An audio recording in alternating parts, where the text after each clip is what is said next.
ولا المفاتيح العادية اللي كنا شغالين بيها زي سانشي زي شواب فينوس، الأنواع اللي احنا كنا متعودين عليها دي أفضل ولا التانية؟ كشكل عملي الاتنين واحد، يعني بشكل عملي الاتنين يعتبر واحد، سواء فينوس سواء سانشي سواء أي نوع، لأن المفاتيح طبيعي ما فيهوش إلكترونيات أصلا. يعني المفاتيح عبارة عن سوستة ونحاس من جوه، كل ما كان النحاس أفضل والسوستة قوية كويسة تعرف إن المفتاح هيعيش معاك فترة أطول.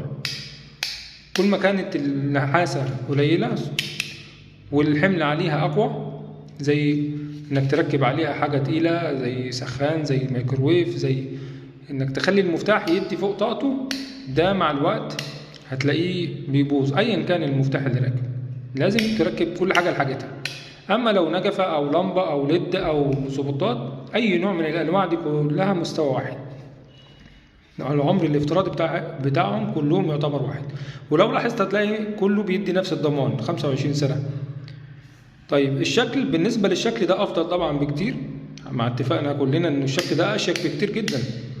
بس في مشكلة إنه الصناعي ما ينفعش يركبه على الوش التاني من النقاشة. يعني هنا مثلا الشغل القديم ده نوع اسمه شواب، كويس، ده نوع اسمه شواب.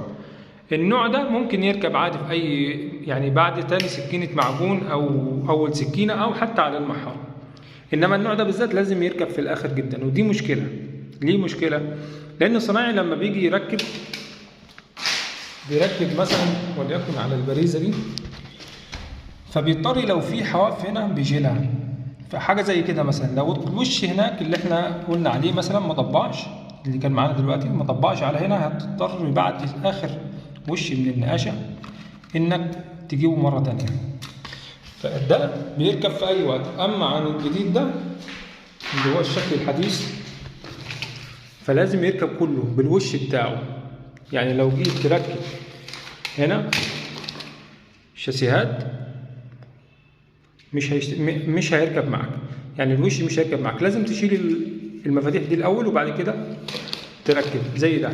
يعني المفتاح بيركب على الشاسيه والوش يتطبقوا مع بعض، لأنه يعني لازم يكون راكب الوش الأول في الشاسيه وتحط فيه البريزة أو المفتاح مباشر على طول. كويس. هنا لو ركبنا برضو مش هيشتغل. ليه مش هيشتغل؟ عشان برضو ليه عدلة وليه قلبة. طيب بالنسبة لسعره ايه؟